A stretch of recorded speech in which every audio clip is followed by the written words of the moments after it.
You're listening to Gift Biz Unwrapped, episode 185. The experience of finding the right greeting card is pretty miserable, and it hasn't really changed in decades. Attention gifters, bakers, crafters, and makers. Pursuing your dream can be fun. Whether you have an established business or are looking to start one now, you are in the right place. This is Gift Biz Unwrapped, helping you turn your skill into a flourishing business. Join us for an episode packed full of invaluable guidance, resources, and the support you need to grow your gift biz. Here is your host, Gift Biz gal, Sue Monheit. Hi there, it's Sue, and thank you so much for taking a little bit of your time today and joining me on this show. And oh, are you going to be so glad you did. I'm going to be introducing our guest shortly, but you just need to know that Adam has so many good tips that he's going to be sharing today that apply to all of our businesses. Grab yourself a pen, grab some paper. You're going to see that I'm going to say a couple of times through this episode that you should go back and listen to it again.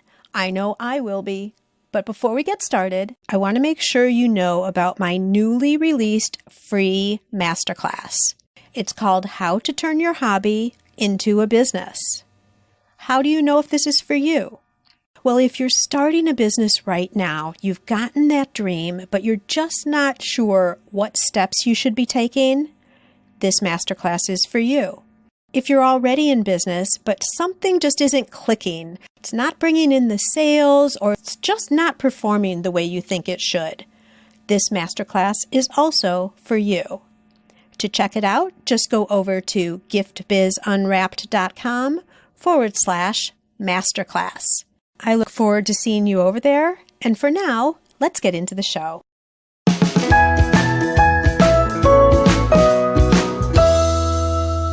Today, I am thrilled to introduce you to Adam Donato of Card Isle. The greeting card industry hasn't really seen anything new in the last 50 years, except for the cards that play music when they're opened.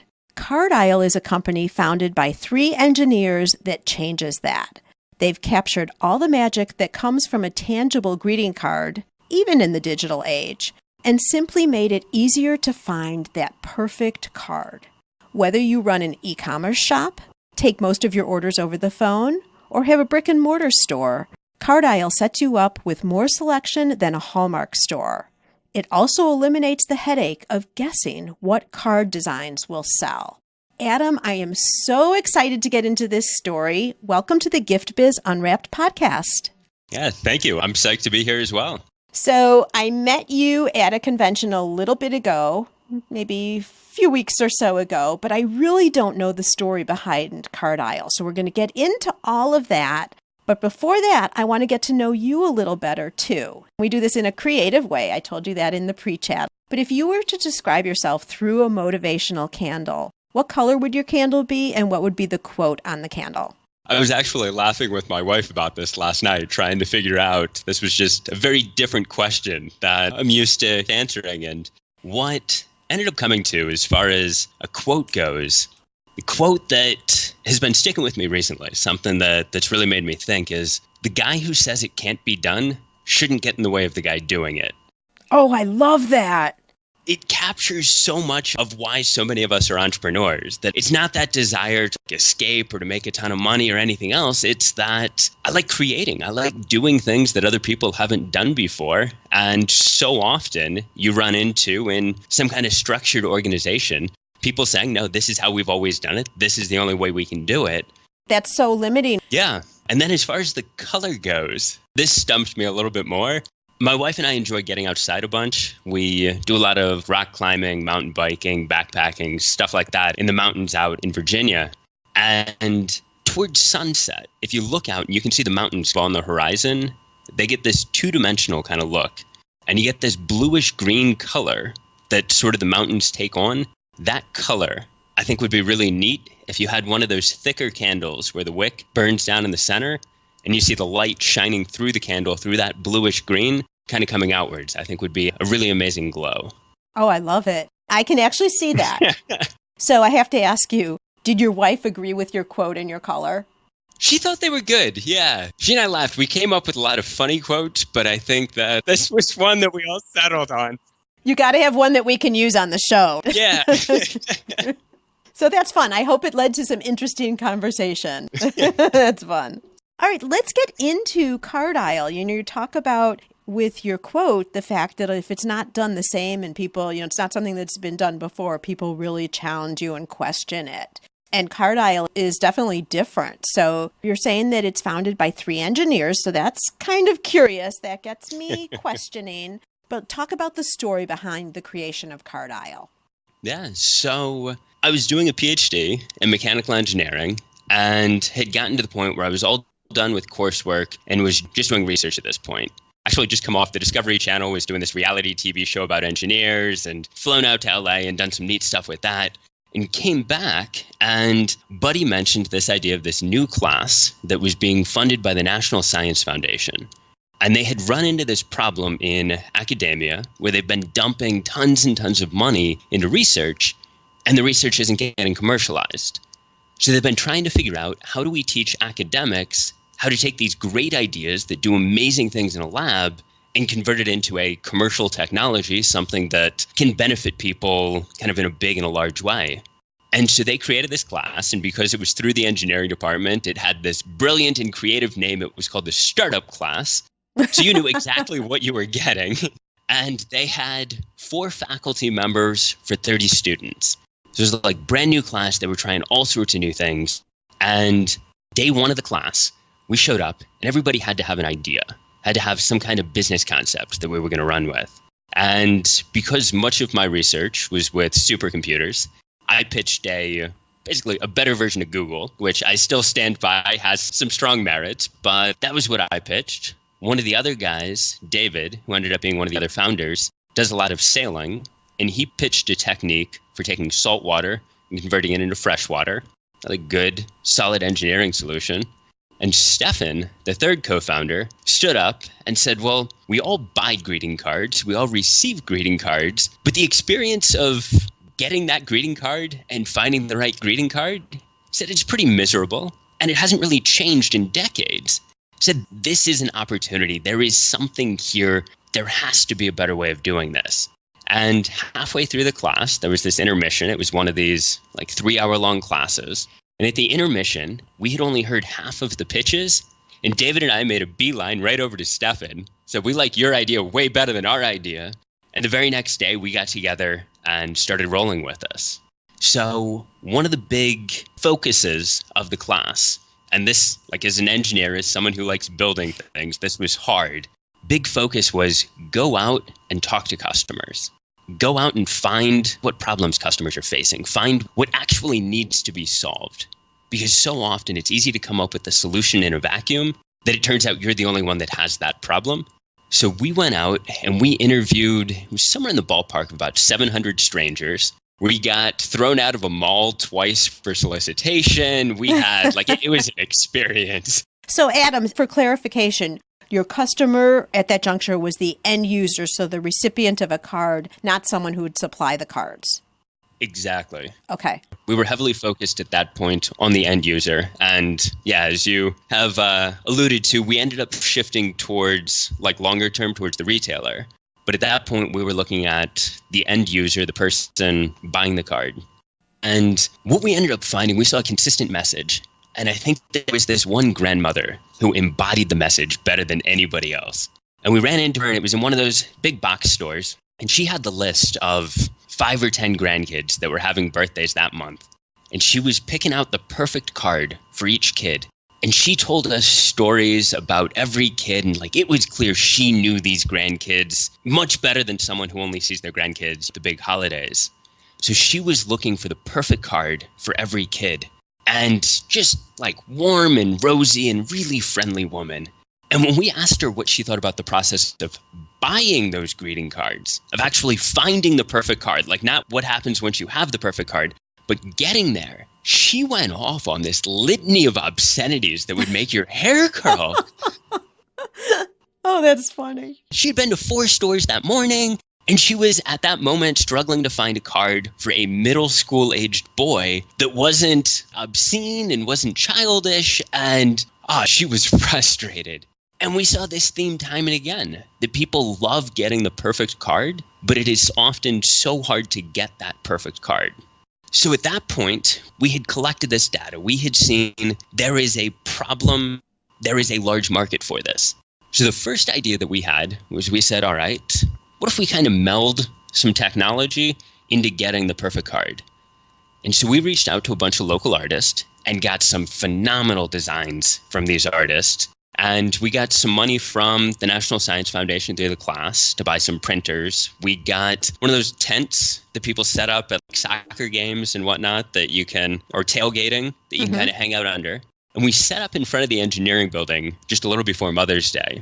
And what we were doing, it was the jankiest setup. People basically pointed at the card they wanted, like one of these designs that the artists had. They told us what message they wanted on the inside. And then we typed it out on a computer. We had a printer sitting right there and we'd hit print. And the big thing we were testing was if we can offer convenience, if we can offer with these local artists, we can make it much easier to get cards that really fit the people we're targeting.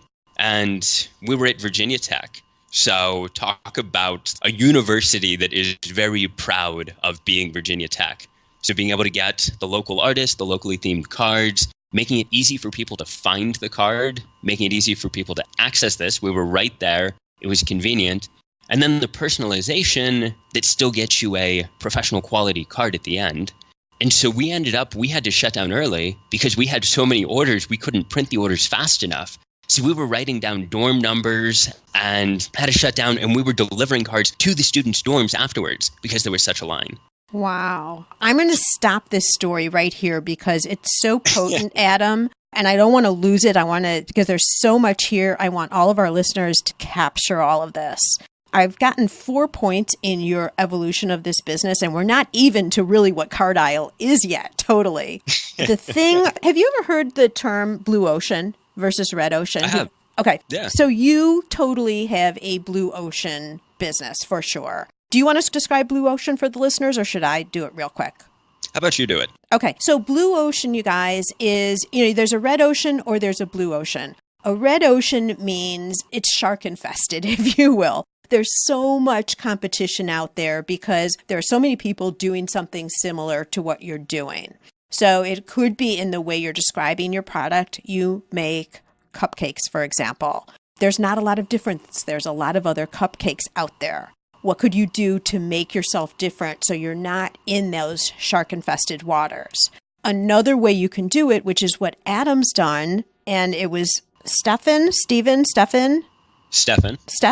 who identified a blue ocean opportunity with the greeting cards. If they could change the experience of acquiring and what that greeting card was, no one else is doing that. So it's kind of like, if you can stay with the ocean strategy here, is you go into this blue ocean where you're just swimming free. There's not a lot of competition. And it makes things easier, although, Adam, I know it can be challenging too. So we're going to get to that in a minute. But so the first thing was just identifying an opportunity. And this opportunity was sitting right in a blue ocean. So that's the first thing. The other thing that they did was they went out and they did some research. It was kind of like a checkpoint to see if what they thought was such a good idea really was, i.e. the story about the grandmother. Then they went out and tested a little bit further. And this is a big point too, you guys. You heard how he's just describing on the campus. They didn't have the refined end product yet. They hadn't spent all the money and done everything yet. They've brought it to a point where they could bring it to market and test it as like the first step of development. And I know there was some investment there already, Adam, but it was the first step of seeing whether this was going to fly. So a lot of things moving into what would end up being the company. They also saw, and this was point 4, demand. You can have the best thing in the world. It's cool. It solves a problem. But if people aren't really interested in it, it doesn't matter. You're not going to sell any. So opportunity, research and a checkpoint, developing the product kind of in a rough scale, checking it out, testing the market, and then seeing that their demand are the 4 steps we've gotten through already. So Adam, I'm loving this story. I hope you don't mind that I interrupted, but I wanted to catch all those points for everybody. Not a problem at all. So we're at the point where you guys are delivering the cards because there was so much demand. You had to shut down early. And so you guys had to be excited. Like you guys were college kids yet. Did you guys go out and have a beer and celebration that night or what? We were all definitely, over 21 at that point. There was plenty of celebration. There you go. That's good. Because you were probably thinking, okay, we've done all this stuff now, all this work, and it's really working. Yeah. Well, and it was working better than we expected it to work too. Like that was part of the excitement too. Sure. Okay. So carry on. So everyone got their cards. What happens next? Yeah. So at that point, the 2 big things that we identified that we really wanted to hone in on were the personalization. And with that personalization, like access to local artists and being able to upload your own photos and being able to really get the message. And what we ended up seeing was even amongst college-age guys, there were folks that were excited about this personalization.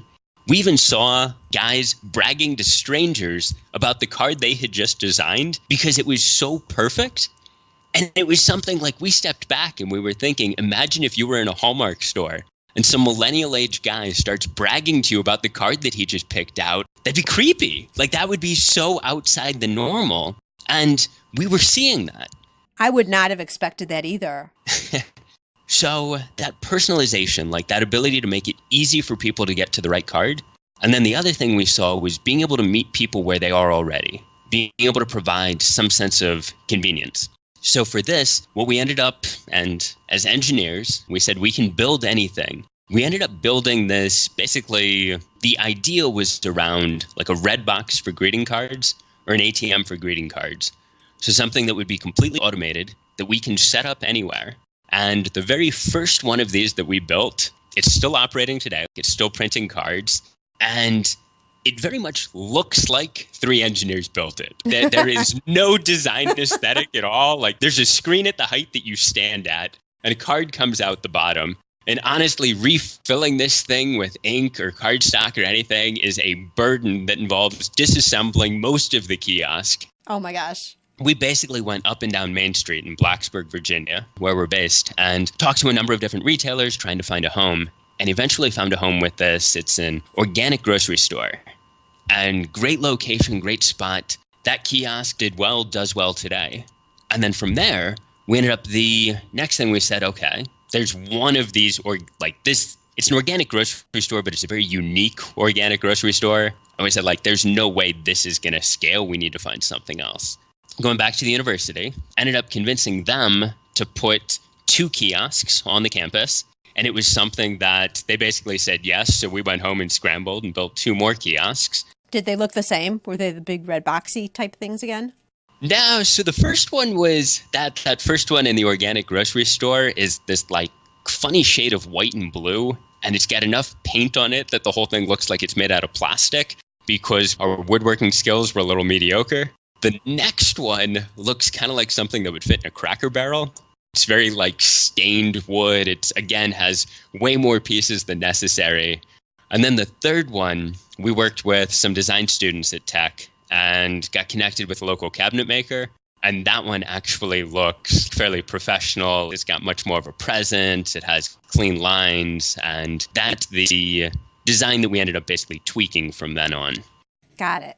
Yeah, so we got a couple of kiosks on Virginia Tech's campus, and these continued to do well. And at this point, we went out and did a small fundraising round from some friends and family. That got us to the point where we were able to get a fair number more kiosks out at different local stores, a handful of other colleges, a couple of other universities. And then we got a really cool opportunity with Rackspace, which is this big tech company. It competes with Amazon and Microsoft in different fields.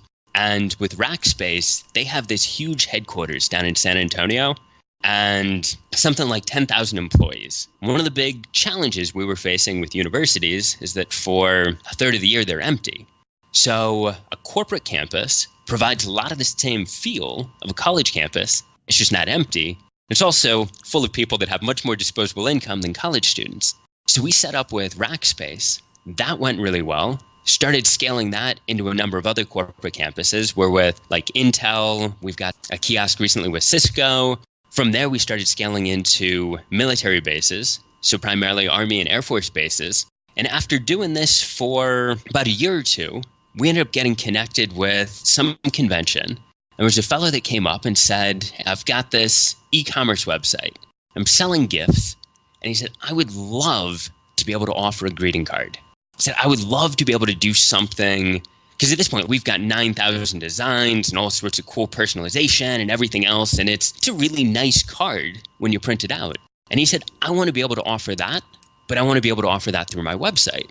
So we went back and worked with our developers and ended up building a solution that was really easy to plug into a website, and something that all of that smooth design experience that we had provided for the customers that had been honed over years of working in different locations and being able to find something that even the most hopeless guy in a rush could find a card that his wife would be happy with. We had that already, and we were able to take that and plug that into this guy's website. And he was thrilled. So what we've been doing since then is we've actually seen, it looks like this is just kind of the way everything is shifting.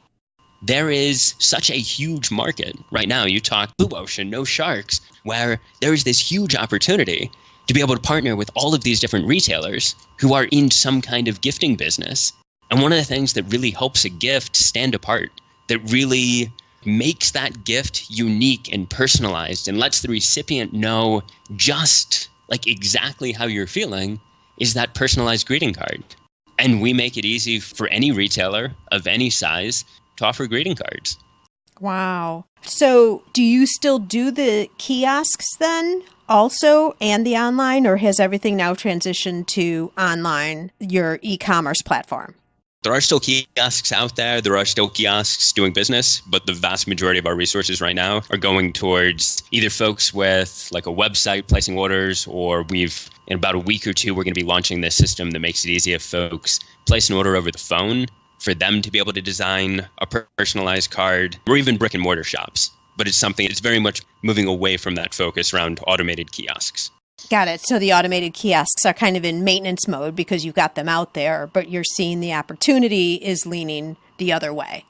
Yep. And to use the wonderful entrepreneur term, we're pivoting the company in the direction of these standalone as opposed to automated kiosk solutions.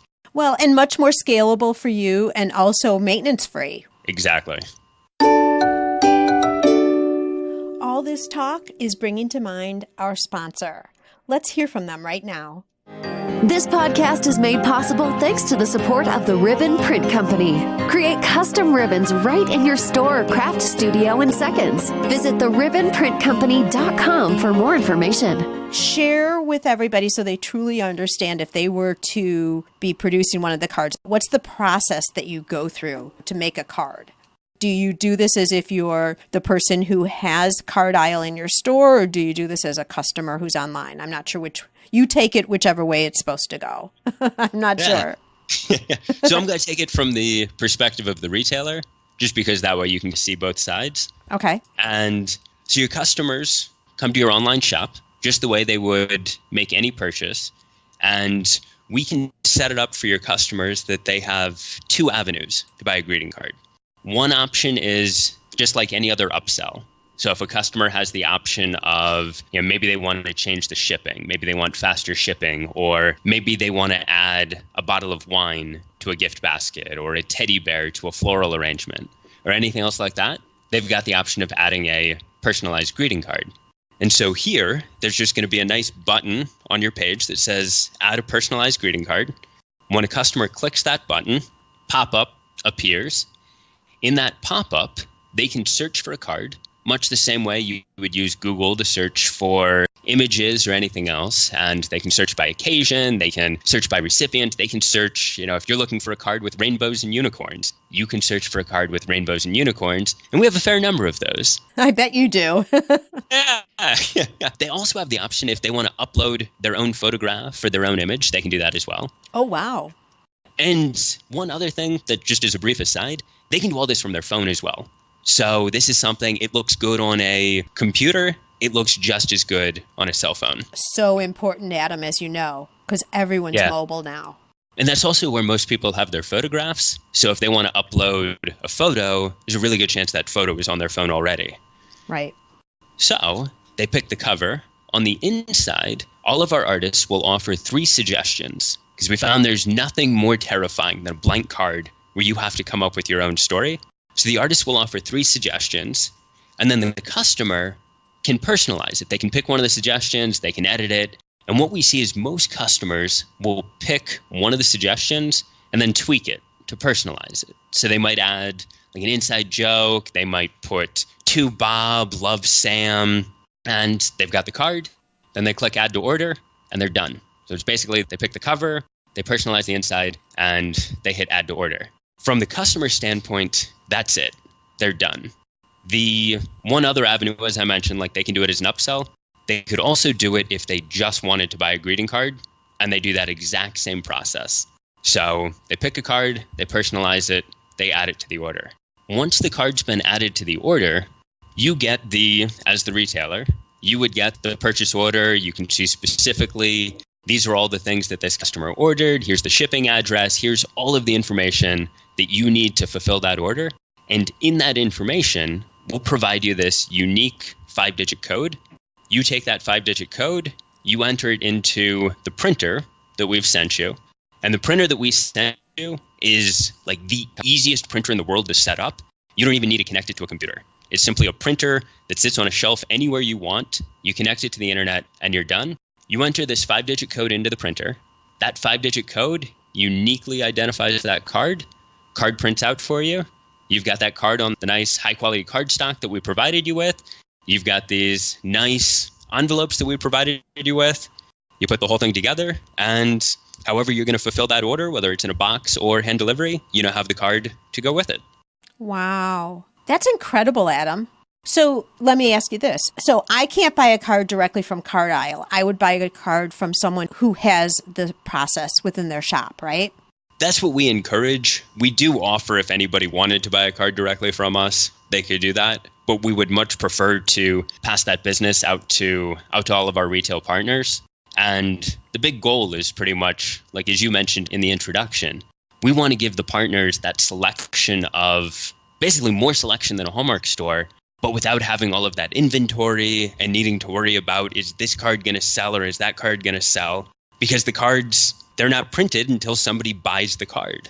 Right. So it opens up floor space for someone who has a brick and mortar too, which is always important, to have as much floor space for displays as you possibly can. But then someone as a consumer could also, let's say I had 3 cards that I needed to send out. I could just do it right from my own home, because a brick and mortar or online, same. You could just buy the card only if you wanted, or you could buy the card and the product, any options. Exactly. Wow. All right. I want to walk through, because we started with the steps earlier. I want to walk through and continue after we talked about the demand. I don't know if you guys listened to this, but I'm hearing this from you, Adam, this whole way through. And Gift Biz listeners, I would love for you, after we're done, take this from the top and really listen to how Adam talks. He continually is bringing in the benefit for the consumer. He was doing it when they were researching, and he does it even when he's talking about the product. He talks about the ability to personalize, where they can utilize local artists, meeting a customer where they are already. So being right in the same footpath, which obviously makes it convenient towards a purchase. So he's always talking about benefits. Then they tested their first model. So remember, they had that kind of more rough draft on a college campus. Then they tested it with the kiosks. 3 different versions there too, which was interesting. And, oh my gosh, your story, you have so many great things, Adam. Then fundraising. So you notice where that came through within the system. They had a concept developed. They'd done a lot of testing before they actually went out and did fundraising. So really important. I'm not sure. We're not going to go into fundraising here because there's so many good things here. We can't do everything. But I just want people to recognize where that was in the process. Then step by step with the kiosks, they started getting into rack space, some significant corporate buildings, military bases, etc. So again, step by step, you see how it keeps elevating up and up and up? And then really significant point here is that you were listening when that person came and said, what about online? What about e-commerce? Because that, like, you could have so easily discounted that idea and said, no, we are knocking it out of the park. Look at the names of the places where we have. You could have just stayed with that, but you guys were open enough to listen. And look, now it's pivoted into the biggest opportunity available to you right now, right? Which is online, because you can virtually offer this to the world. And I don't know this for sure, but I would think in a much easier way, because you're not having to make these kiosks now, maintain and support them, etc. This platform being online is so much easier. It is. In that vein, I'm sure there's other things too that aren't as easy. So again, GiftBiz listeners, I would love for you to go back and listen to this and hear, because even when we got into the online platform, you were starting to talk about what those benefits are, in terms of being able to do it right online. You don't have the floor space you need, like all the benefits. I just wanted to run through that now. So here you are, you've got the systems in play. What's happening now? So right now, we're continuing in the spirit of experimentation. We are looking largely at retailers that do some level of gifting. We just, this past weekend, went to a floral trade show out in California, met some amazing florists. It was a very similar feel to what we got at the Gift Basket conference, where we met you, Sue. That just amazing entrepreneurs doing really interesting things, and the kind of folks that are interested in trying new things and looking at better ways to serve their customers. It's a lot of fun being around like-minded people that are looking to go out there and basically shake up the same industries that we're looking to shake up. And so what we're doing right now is we're pretty much in that stage where we've got a really solid product and we're looking to scale. We're looking to find out which industries this works best in. And we're also looking at how do we set up our existing retail partners to be even more successful. So one example of that, we've heard feedback mentioned very early on with the 700 interviews. We're really focused on learning from the people that are using our product, what's working from them. And we've been hearing from a lot of the folks that have our e-commerce plugin that they do a significant number of their orders over the phone. So we were saying, how can we help you be successful with those orders over the phone where you can include a greeting card? And so some of the ideas, and we're still in this experimental stage. So anybody who is existing retailers that we're working with or other folks that are interested in trying something out, we're totally game to run experiments. And what we're looking at right now is something where when somebody places an order over the phone, there's either an email address or a phone number that goes with that order to be able to allow you to follow up with that customer afterwards. What we can do is, once that order is placed, we can set it up that you get one button to push, and we're looking at integrating this into a point of sale. So nothing new to learn, nothing new right there. You hit add a greeting card, that customer buys the greeting card when they place the phone order. You then hit that button, send them an email. They have 6, 12, 24 hours, whatever you determine as the time, where they design the card. They now design it at their convenience. And this customer is looking for that personal, that high quality experience. That's why they called you in the first place. And now you're able to elevate their experience, make their life easier, make their gift better, and you make a little more money off of the sale. Perfect. This is a perfect segue, because where I wanted to go, you must have been reading my mind, Adam. Okay, this is something that has not existed before. How did you start thinking about a pricing structure? Again, with the spirit of experimentation, we tried stuff out. We reached out to some local folks that we knew that we had a little more of a relationship with, found out what they were paying for similar kind of products, and said, okay, if that's what you're paying for a similar product, here's how we can either meet or beat that, or here's how we're going to provide you something that offers so much more value than what you currently have that you're going to be game for paying a little bit more. Okay, so you weren't just looking for a low price play, for sure. No. Because the whole experience is different. The interaction and the result is different. It's so customized. People are willing to pay for that. Exactly. And we ended up finding in the greeting card market, if you're looking at the end user, there's actually not that much price sensitivity. And you'll find a lot of people whine and complain all the time about how expensive greeting cards are. But at the end of the day, most people, when they're buying a card, they need the card. So they're going to buy it. So our mentality was, we said, okay, there's the option to gouge customers but that's not really in our company ethos. That's not the culture we want to build. So we said we want to look for what's a fair price. And so for most customers, somewhere in that ballpark of about $5 seemed to be something that people would pay it. It would feel fair. They wouldn't feel ripped off. They'd be happy with it. And everybody could move forward. Well, not only that, but I'm kind of feeling from your description, because I haven't actually seen one of these cards yet, is that it's also a keepsake. It's not just a card. Now, granted, I get that there are a lot of people out there who keep and retain their cards, right? But this, if you're able to add a personal photo or for sure sayings, like all of that, this is something that people are going to really keep and maybe even display the photo. You never know. So it's way more than just a card. Exactly. Yeah. And the material, as you mentioned, without seeing the card, to just describe it briefly, we actually did, again, as with everything else, a fair amount of customer research, trying to find what's the best card stock. And as I'm sure many of your listeners are aware, there are innumerable options for ways that you can buy card stock. And our initial plan was, as engineers, we figured more options are better. So we gave people about half a dozen options for card stock. And it turned out most people know nothing about card stock, and half a dozen options just shut them down. It's too much, yeah. Oh, it's too much. And it's one of those things where we've got a bunch of card designs on the cover.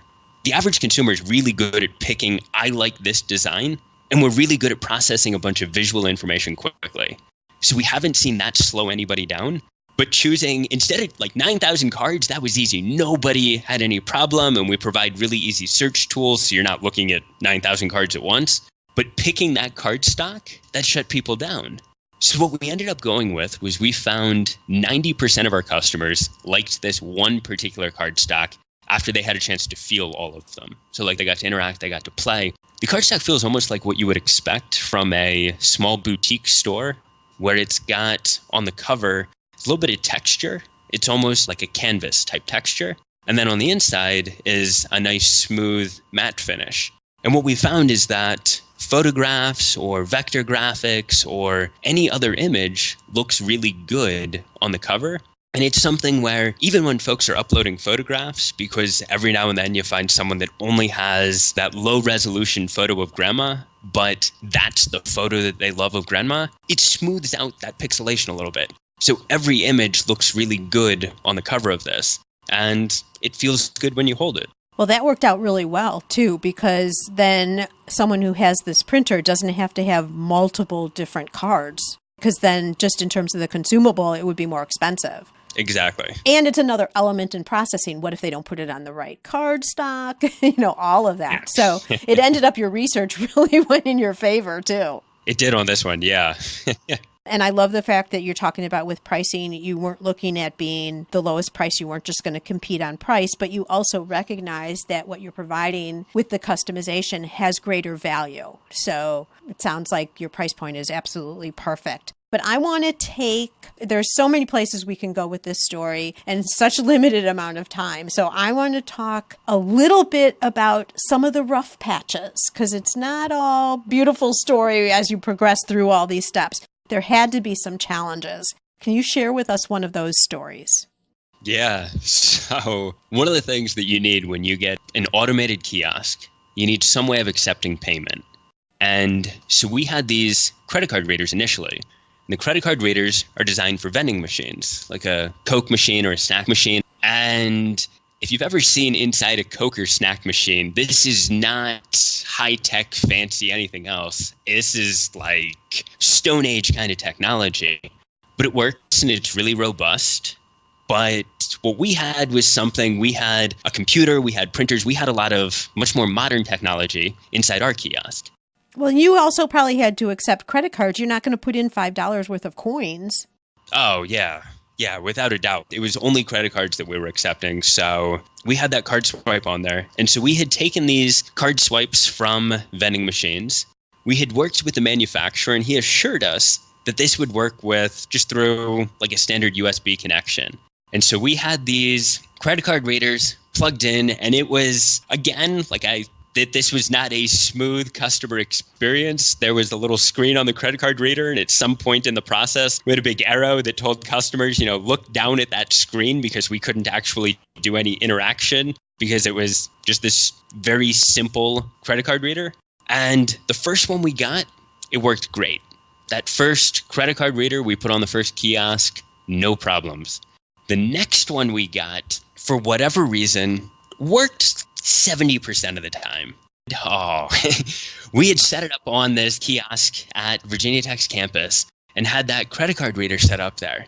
And we sat and babysat that kiosk for like 2 weeks while we tried troubleshooting. So this was pretty much any time during normal business hours, one of us would be sitting there in the student center watching the kiosk. Oh, no.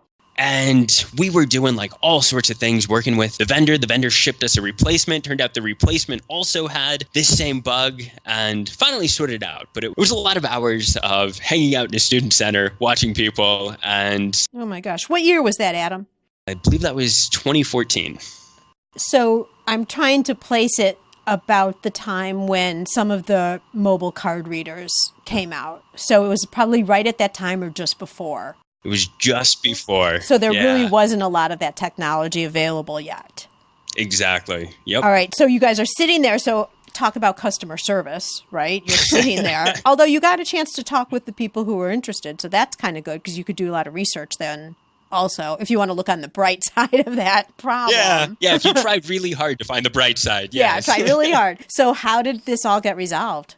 So we ended up finally, after having these two troublesome units, we said, why don't we try switching the unit with switching the credit card reader off of the original kiosk, the one that had been working, and bringing that over. And that ended up basically illuminating it right there. That turns out we managed to get very lucky or unlucky, depending on how you frame it, and getting two bum units, one right after the other.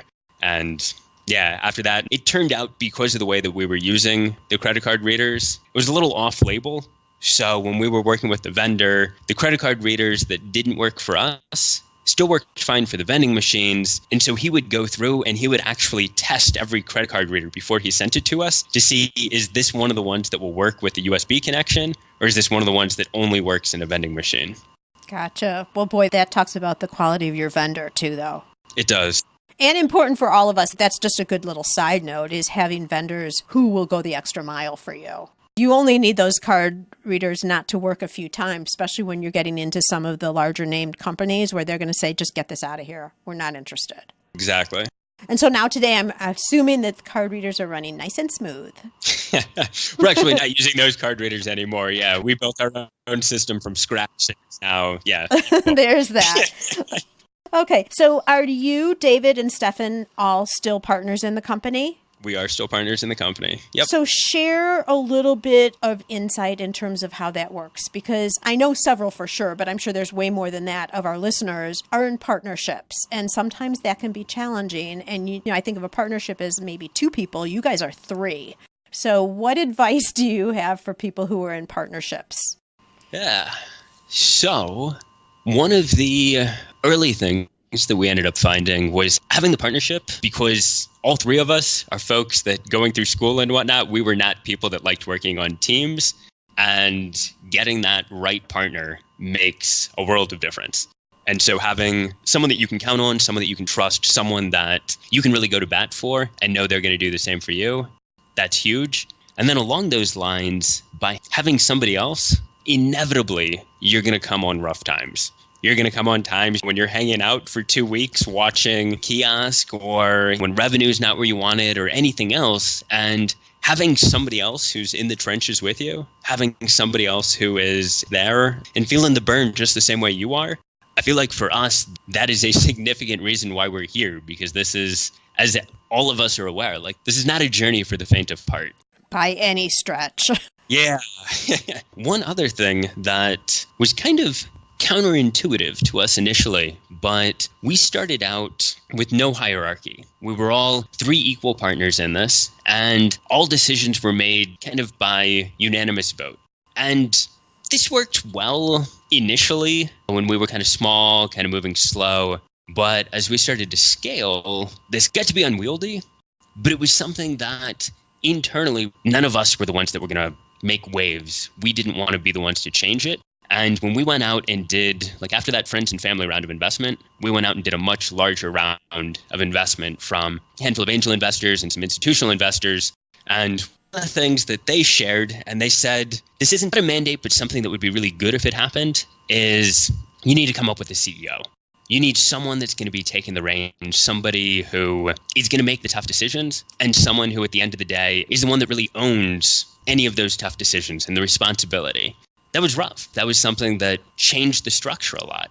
And honestly, the way we ended up doing it was we flipped a coin and said, whoever wins gets to be CEO for a month. And if it works well for a month, you get to continue being CEO. And I won the coin toss and still CEO today. Well, congratulations on that. I was expecting you to say Stefan because it was his idea initially. Yeah, well, so one of the other things that we found that's kind of interesting is that in the startup world, ideas are almost cheap. Like there's a lot of people that have ideas, a lot of people that have different brilliant ideas they come up with. Anybody that's watched Shark Tank that said, hey, I came up with that idea however far back, you realize that ideas have been around, but at the end of the day, it's the execution. And it's how do you take that idea and turn it into something like real and tangible that really sets things apart. So the idea was like, clearly, that was huge.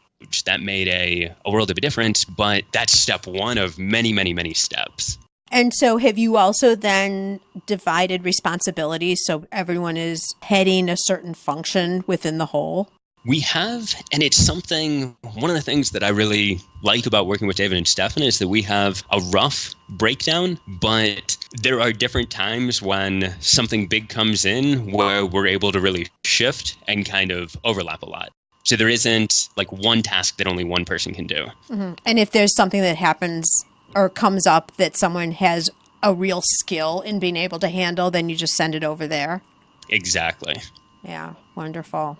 Oh my gosh. Okay, so I loved your comment that you just made, which was about it's one thing to have an idea. It's another thing to be able to move forward on that idea and then actually have it work. Because just like you're talking about all the different steps and all the pivots and adjustments and testing and all of that you've done to get to the point where you are now, and to hear you saying you're still open to new ideas, other testing, wherever this is going to lead you in the future is spectacular. It's great words of wisdom for someone who's just starting out. What else would you say to somebody who is thinking they have their idea, they're thinking of moving forward? You've given them a million ideas right here, so that's fabulous. But what would you say on a motivational side for someone who just hasn't taken that action yet? So coming from academia, that was my original plan. I told you at the beginning, going for the PhD, my original goal was I wanted to be a mechanical engineering professor. And that's still something like somewhere in the future that will likely happen. But one of the big differences that I saw between academia and the world of entrepreneurs is the willingness of entrepreneurs to help other people. And it's something that I don't know if it's the realization that we all know just how hard this is. And we all know just how little we'd be able to accomplish without the help of other people. I don't know quite what it is, but it seems like in this world of entrepreneurs, there is such a culture of being able to help each other and being able to support each other and being able to figure out ways of collectively solving a problem together. And going out and being willing to go and talk to these folks, being willing to find mentors and being willing to find the folks that can help you be successful. I think it's just going to save you so much time because there's so many things that other people have done, other paths that they've been down, that they've been down the path. You don't need to reinvent that wheel. Yeah, you can walk the path so much faster. Exactly. Perfect. I love that advice.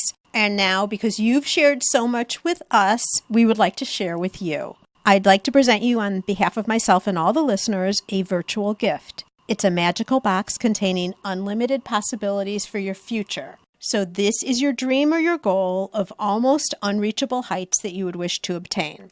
Please accept this gift and open it in our presence. What is inside your box? So, I love creating. I love starting things, and I love especially with I love being an entrepreneur. And so inside my box, this is pretty much the ability to build a career around entrepreneurship. to be able to continue to do this, to have it something where Card Aisle is one of many startups that I get to do over my lifetime. This is just the first, right? This is just the first. Okay, so we're going to keep our eye on you to see what else comes up along the way, for sure. Is there one single place where you would direct any of our listeners who are out and about right now and just want to touch base and see a little bit more about what Card Aisle is about? Where's one single place that you would send them? Our website, so it's cardaisle.com. And one of the things with the name, just as a quick side story, initially, when we were doing research, we kept talking about going to the card aisle. Like in the grocery store, you go to the card aisle. And me, I'm married to an English teacher, so I know how to spell words correctly. My other two founders as engineers kept spelling aisle like a grocery store aisle, I-S-L-E. So when it came time to come up with a name for the company, we kind of enjoyed the idea of Card Aisle, but aisle is spelled I-S-L-E. And the logo has a nice, colorful toucan, and we go with the island theme a whole lot. So the website is cardaisle.com, and with aisle spelled I-S-L-E. I love that. That's kind of a jab. And Gift Biz listeners, you know that there'll be a show notes page attached with also the links to social media sites and anything else we decide to put on there, as well as the top points in this very, very valuable interview. I hope you guys go back and listen to this again and again, because there is so much here for all of us. Adam, thank you. I really, really appreciate connecting with you today and talking about your whole story. And I look forward to seeing what comes next with you. I know it's going to be great. Thanks again. Yeah, thank you. Are you discouraged because your business is not performing as you had envisioned? Are you stuck and confused about how to turn things around? Sue's new best-selling book is structured to help you identify where the holes are in your business and show you exactly how to fix them. You'll learn from Sue and owners just like you who are seeing real growth and are living their dream. Maker to master. Find and fix what's not working in your small business. Get it on Amazon or through www.giftbizunwrapped.com/master.